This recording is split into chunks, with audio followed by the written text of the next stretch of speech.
Nous saluons tous au nom de Jésus. Ma prière ce matin, que la grâce, la faveur de Dieu soit sur chacun de nous. Amen. Et qu'en partant de ce lieu, nous ne partions pas comme nous sommes venus, Amen. Mais que nos vies soient touchées et transformées au nom de Jésus. Amen.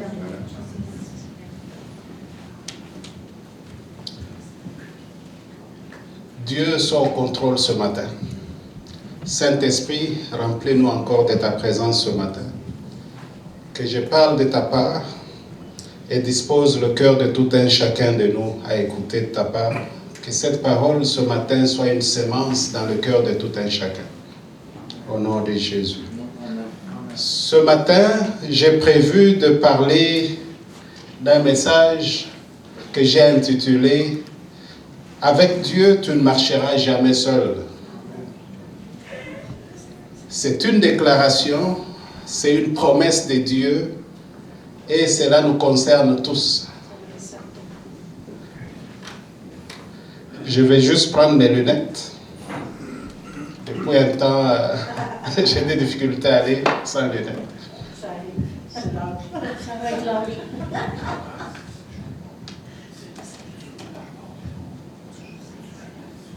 Alors, nous allons passer au prochain qui est...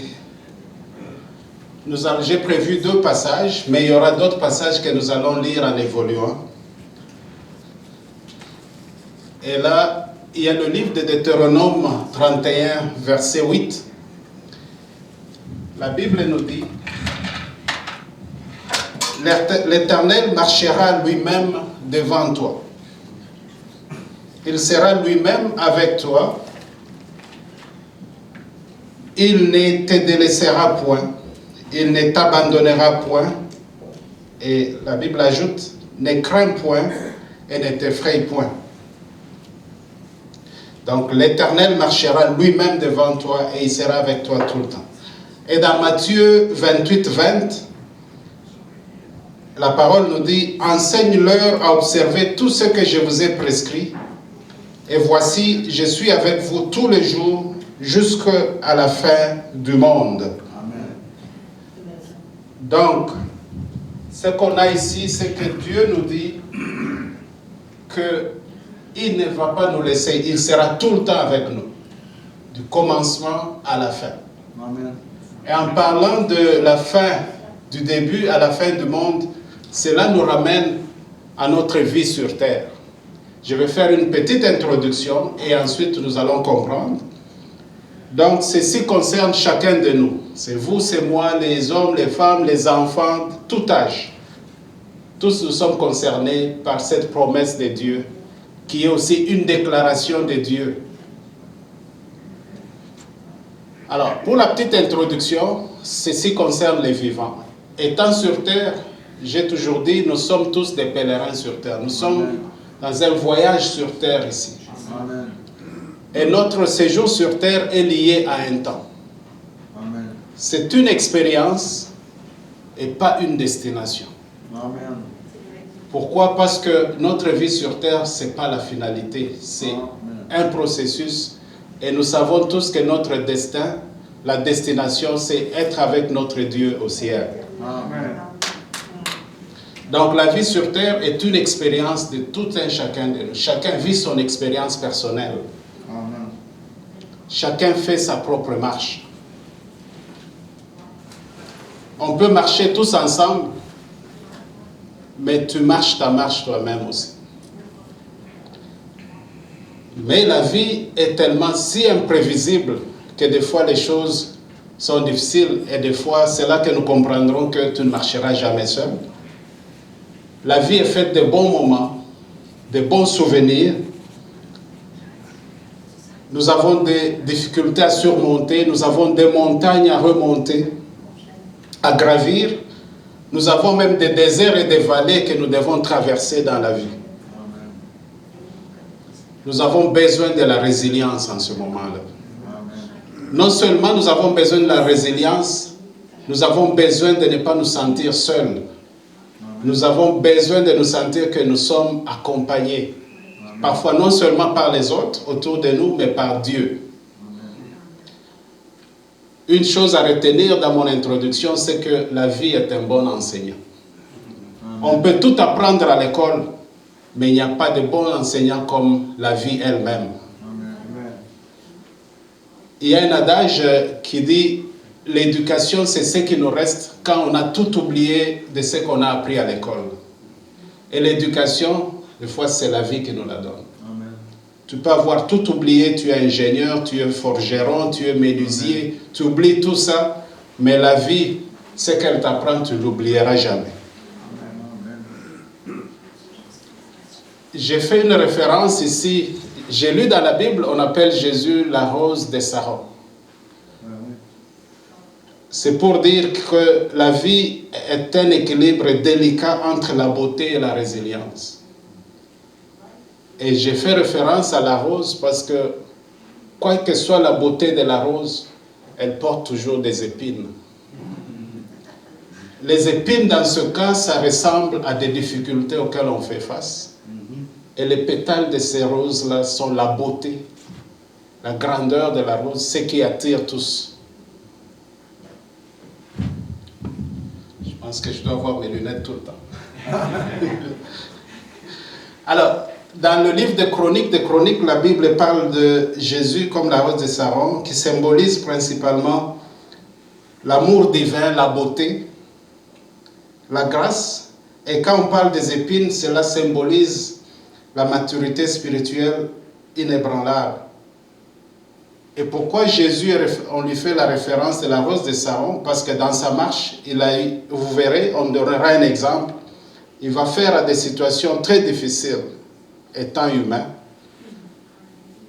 Et la rose de Saron, c'est une rose qui peut croître dans des situations très difficiles. Même dans la solitude, elle peut croître. Pourquoi je dis la solitude? Parce que c'est une plante qui peut faire face, qui peut croître très bien, même dans des situations de beaucoup de chaleur ou même beaucoup d'humidité, ça ne dépend pas. Dans n'importe quel sol, cette rose-là peut croître. Alors, là, j'ai fini avec la petite introduction pour qu'on comprenne pourquoi j'ai dit « tu ne marcheras jamais seul ». Parce que marcher, ça fait allusion à la vie. Pour que tu marches, tu dois être vivant. Alors, on a lu les deux écritures, Deutéronome 31:8 et Matthieu 28:20. Ces écritures nous apportent le réconfort. Si tu lis toi-même ce message-là, tu comprends que Dieu est en train de te réconforter. Il dit, tu as cru à moi, tu as donné ta vie à Jésus, mais après c'est quoi? Tu ne marcheras jamais seul. Quoi que tu fasses dans la vie, je serai avec toi. Je serai devant toi, derrière toi, à côté de toi, de tous les côtés, je serai avec toi. Je vais t'accompagner. Mais étant humain, ce n'est pas toujours évident. Alors, une chose, c'est que lors de la création, là on voit dans le livre de Genèse 2:18, Dieu créa l'homme et la femme. Mais si on veut rester dans les Écritures telles que c'est écrit littéralement, Dieu créa l'homme. Mais Dieu trouva qu'il n'est pas bon que l'homme soit seul. Pourquoi? Parce que Dieu sait que la solitude n'est pas bonne. Dieu dit, je vais lui créer une être semblable. Je voudrais juste vous amener à comprendre que Dieu a toujours voulu qu'on soit... Dieu savait que l'homme ne peut pas, ou la femme ne peut pas être seule. Quand je dis seul, ce n'est pas seulement un couple. Il veut qu'on soit accompagné. Parce que quand on se sent seul, c'est difficile. On peut vivre dans un groupe, on peut faire partie d'une grande famille, mais se sentir seul. Je pense que tous on a vécu cette expérience. Tu fais partie d'un groupe, au travail, dans la maison, dans la famille, mais tu te sens toujours seul. Et la solitude, tous on le sait, c'est un facteur de stress profond. Physiquement, mentalement. Et moi, je le vois dans mon domaine de travail, des fois avec les personnes âgées. Il y a un élément important qui conduit rapidement au déclin de nos patients dans la gériatrie. la solitude. Ils se sentent tellement seuls qu'à un moment ils se disent, il n'y a rien pour me tenir en vie, je pense que j'ai fait mon temps, il est temps de m'en aller. Alors que la famille a encore besoin d'eux. Mais ils se sentent tellement seuls, il n'y a plus de plaisir, il n'y a plus de visites, il n'y a plus de gens autour d'eux. Et cela brise leur morale. Et par moments, on vit tellement d'anxiété dans notre vie parce qu'on se sent seul. Et dans la génétique, comme j'ai mis là, on appelle ça le syndrome de glissement.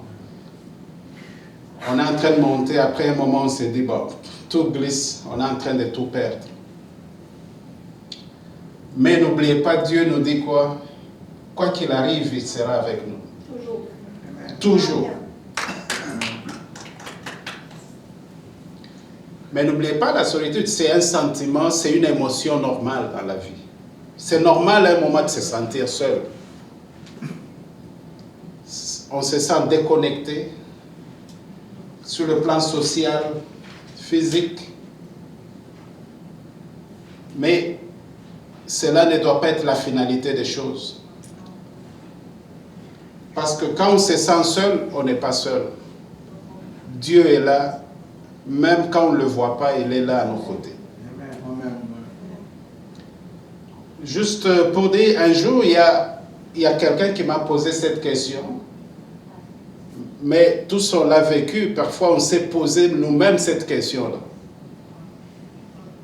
Pourquoi il y a tant de souffrances, tant de maladies, tant de pauvreté, tant de manques, tant de guerres, tant de morts, si Dieu nous a dit, il sera avec nous? On a donné notre vie à Dieu,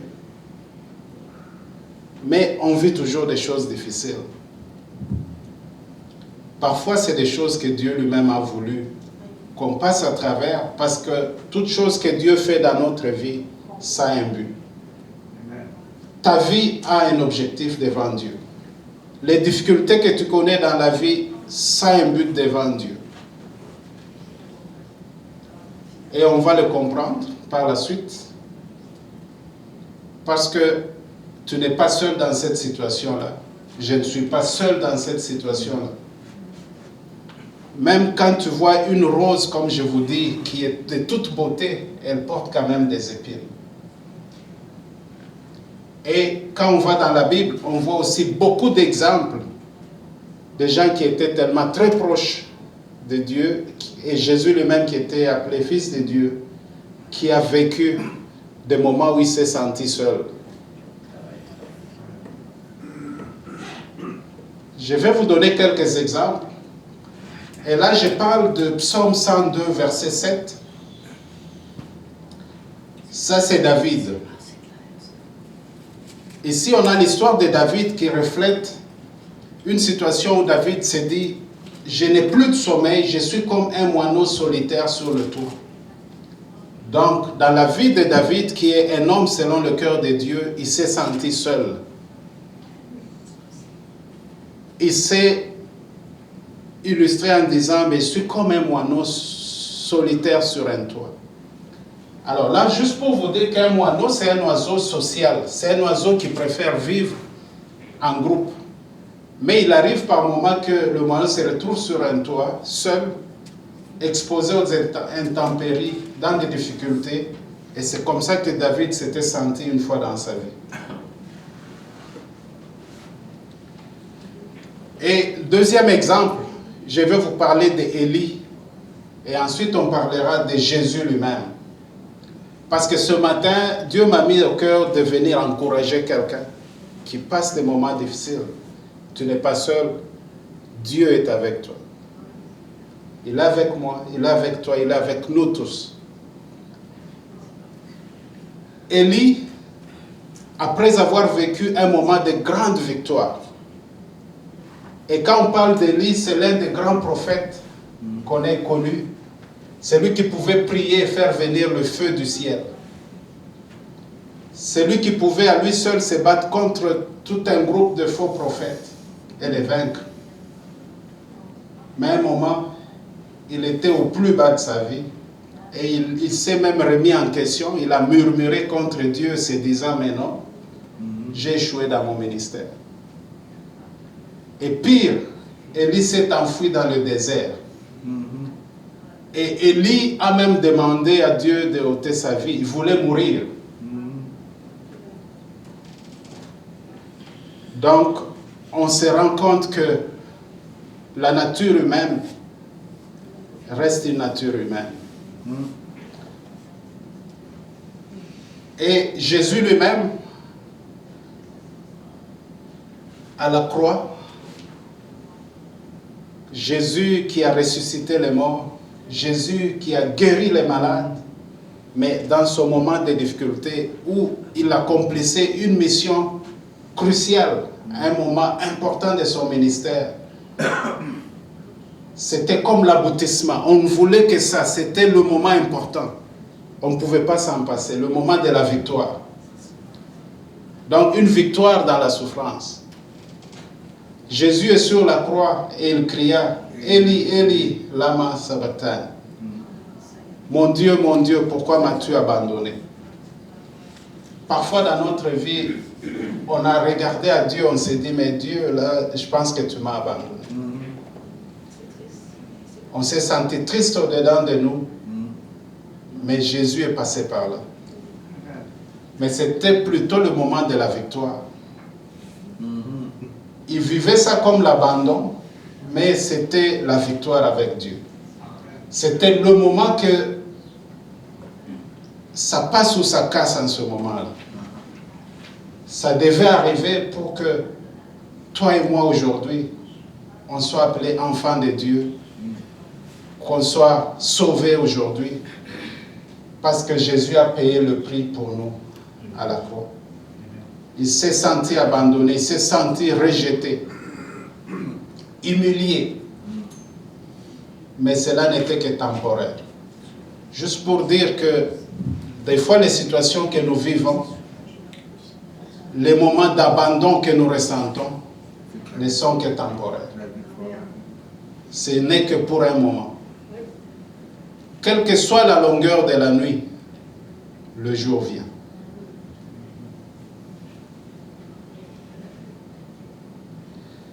Et c'est comme je vous ai dit, la solitude est une expérience humaine. L'histoire d'Élie et de Jésus montre que même ceux qui sont les plus proches de Dieu peuvent éprouver une solitude intense. Le moment de solitude, bien que douloureux, il est là pour détruire l'orgueil de l'humain, nous démontrer que nous dépendons sur Dieu. Nous ne pouvons rien faire de par nous-mêmes. Dieu est la solution. Cela devrait plutôt nous amener à nous rapprocher de Dieu plus que qu'on le faisait avant. Quand tu te sens seul, quand tu te sens comme abandonné, c'est le moment qu'il faut te rapprocher de Dieu. C'est le moment qu'il faut tourner les yeux vers Dieu. Parce que la Bible dit, d'où ne viendra le secours? Le secours ne vient que de l'Éternel. Sans Dieu, nous ne sommes rien. Sans Dieu, nous ne pouvons rien faire. Même quand c'est difficile, tournons-nous vers Dieu. Il est la solution. Il est notre refuge. Il est notre réconfort. Il est le Dieu qui bénit. Il est le Dieu qui guérit les cœurs brisés. Il est le Dieu qui restaure. Quand on pense avoir tout perdu, c'est là que le Dieu intervient et nous donne ce que nous avons perdu. Il peut multiplier au centuple ce que nous manquons. Amen. Lorsque nous nous sentons seuls, mais en ce moment-là, dis-toi, tu n'es pas seul. C'est lorsqu'on se dit qu'on est seul que Dieu est le plus proche même de nous.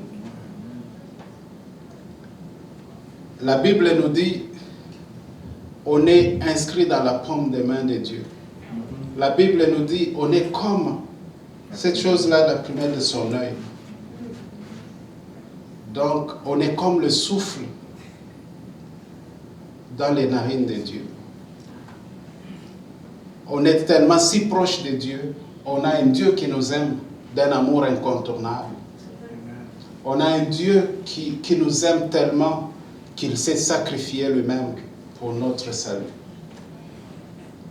Et les anges un jour ont posé la question, qu'est-ce qu'un homme pour que Dieu tu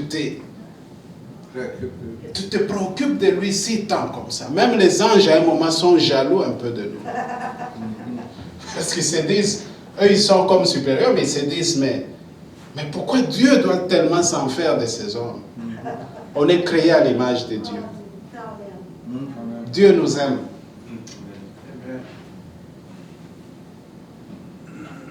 Quand tu te sens seul, Dieu est avec toi. Ferme les yeux, prie, et tu sentiras la présence de Dieu auprès de toi. Bien que la nature humaine va toujours nous dire Dieu n'est pas là. Si Dieu était là, pourquoi tu souffres? Si Dieu était là, pourquoi tu manques ce que tu cherches? Si Dieu était là, pourquoi tu es malade? Mais Dieu connaît ta situation. Dieu te voit. Et au moment juste, au bon moment, Dieu fera ce qui est bon pour toi. Alors, pour le réconfort, Dieu lui-même nous dit, dans le livre d'Ésaïe 43:2, « Si tu traverses les eaux, je serai avec toi. Et les fleuves, ils ne te submergeront point. Et si tu marches dans le feu, tu ne brûleras point. Et la flamme ne t'embrassera pas. » Regardez la beauté de ce passage. Donc ce verset est une promesse de la présence protective de Dieu dans les épreuves. Je parle des épreuves parce qu'on est tous humains, on est sur terre. Si tu me dis en ce moment que toi tu n'as jamais connu des épreuves, bah, je vais te dire bravo. On est tous humains, on a connu des choses dans la vie, on les vit à chaque moment, à chaque instant de notre vie, à chaque minute.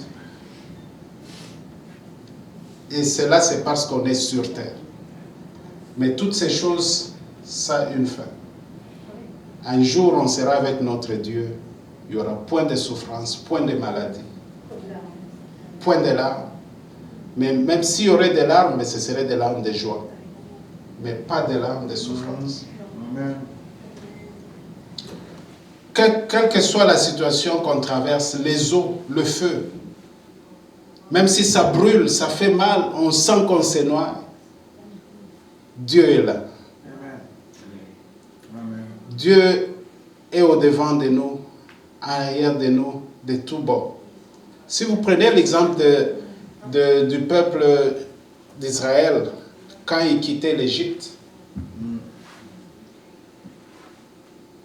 c'était un voyage de 4 jours, mais qui a duré 40 jours, 40 ans. Moi, j'ai retenu 2 choses là-dedans. C'est que ils se sont sentis, ils étaient avec Dieu, mais ils se sont sentis seuls. Ils se sont posé beaucoup de questions, ils se sont mis à murmurer. Mais j'ai suivi un prédicateur qui disait que, selon son interprétation, ce voyage-là de 4 jours a duré 40 ans parce qu'ils ont murmuré.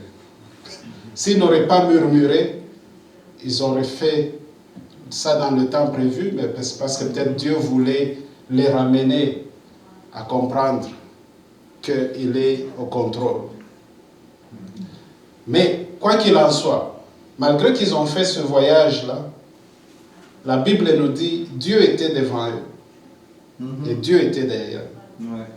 L'ennemi les attaquait, mais l'ennemi n'a pas pu leur faire du mal parce qu'il y avait le feu au devant et derrière et Dieu les protégeait de tous bords. Et même quand ils sont arrivés devant la mer Rouge, Dieu était capable d'ouvrir la mer Rouge pour qu'ils traversent à pied sec. Donc Dieu est capable de changer ta vie. Dieu est capable de transformer. Dieu, c'est un Dieu de l'impossible. Même quand ça semble être impossible pour nous, Dieu est capable de le rendre possible. Il y a une chanteuse africaine qui a chanté « Il est le trouble qui trouble le trouble qui me trouble ». Wow. C'est-à-dire, quand il y a le trouble, Dieu est le trouble qui va troubler ce trouble-là pour te donner la paix. Il est le Dieu qui rend l'impossible possible. Le Dieu de l'impossible. Même quand la promesse de Dieu tarde, elle s'accomplira certainement.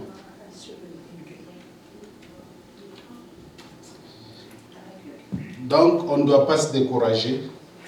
Quand on se sent seul, Dieu est là à nos côtés. Dieu est avec nous. Amen. Je vais finir. Ce n'était pas un long message, mais je me suis dit je devrais venir encourager quelqu'un ce matin. Ceci est un encouragement pour moi-même aussi.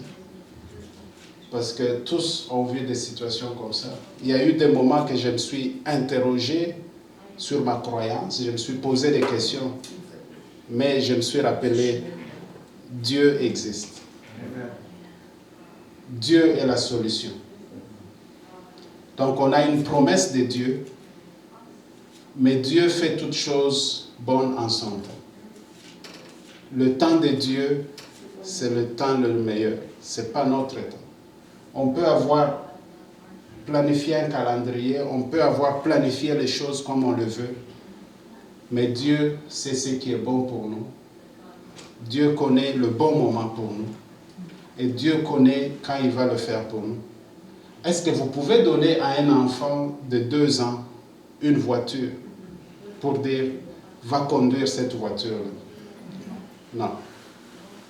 Vous pouvez la garder pour l'enfant, mais vous savez que quand il aura 16 ans, il aura passé son permis de conduire et il serait capable de conduire cette auto-là.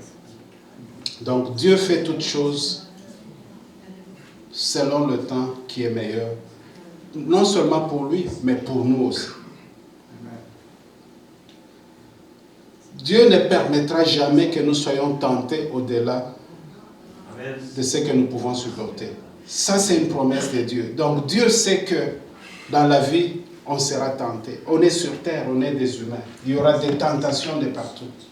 Il y aura des situations de partout. Mais Dieu ne permettra pas que ces situations-là puissent nous détruire.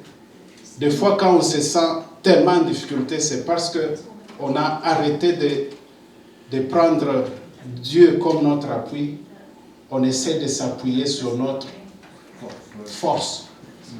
Si tu t'appuies sur ta propre force, tu trouveras ça très difficile. Ça va briser.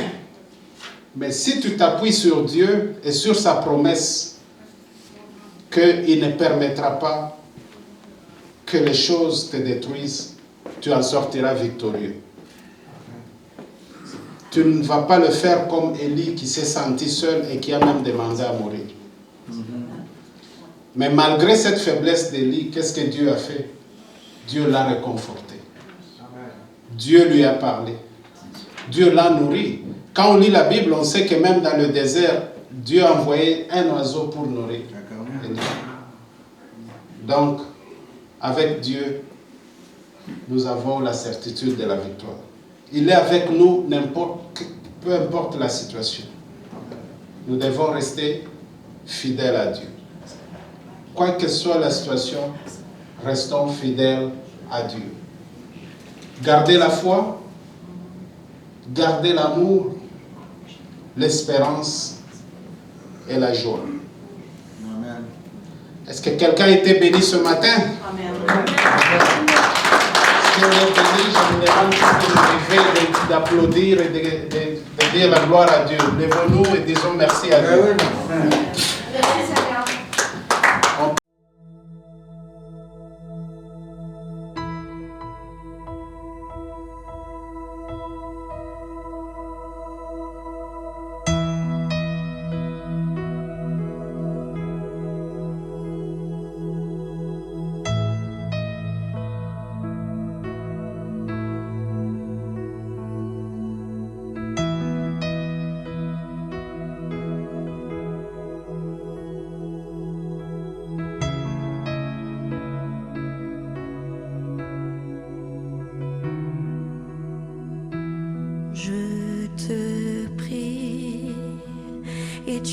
entends ma voix.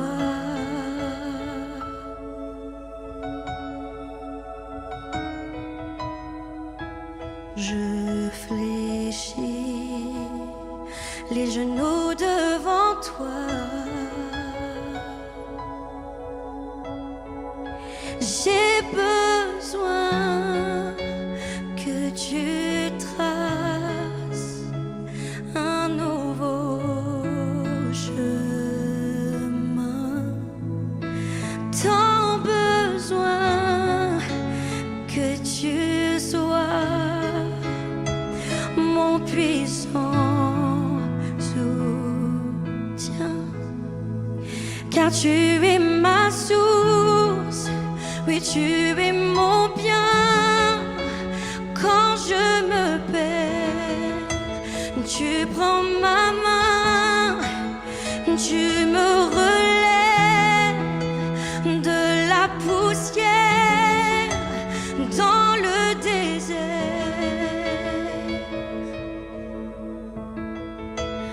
Tu me diriges vers ta lumière, Seigneur. Tu es mon Père, tu restes Dieu dans mon désert. Oui, Seigneur.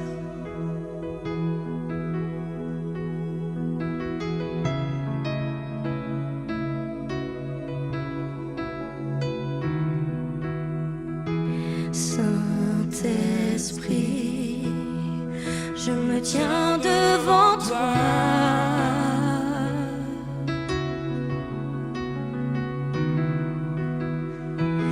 À l'abri dans le creux de tes bras. J'ai besoin de ton feu qui me purifie.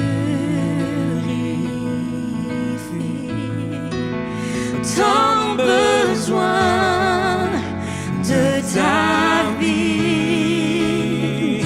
Alors je m'écris, tu es ma source, tu es mon bien. Quand je me perds, tu prends ma main, oui tu me relèves de la poussière dans le désert. Oui tu me diriges, oui vers ta lumière, Seigneur. Tu es mon Père, tu restes Dieu, oui dans mon désert. Alléluia. Rien ne me séparera de ton amour, Jésus. Alpha, Oméga, tu régneras toujours.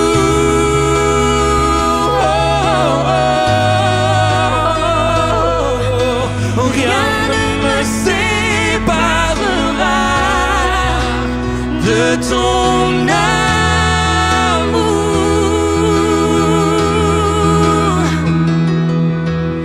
Alpha, Oméga, tu régneras toujours, oui toujours, toujours.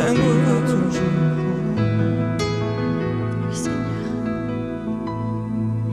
Car tu es ma source, tu es mon bien.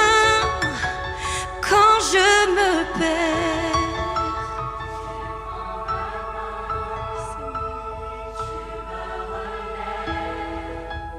de la poussière dans mon désert. Tu me diriges vers ta lumière, Seigneur.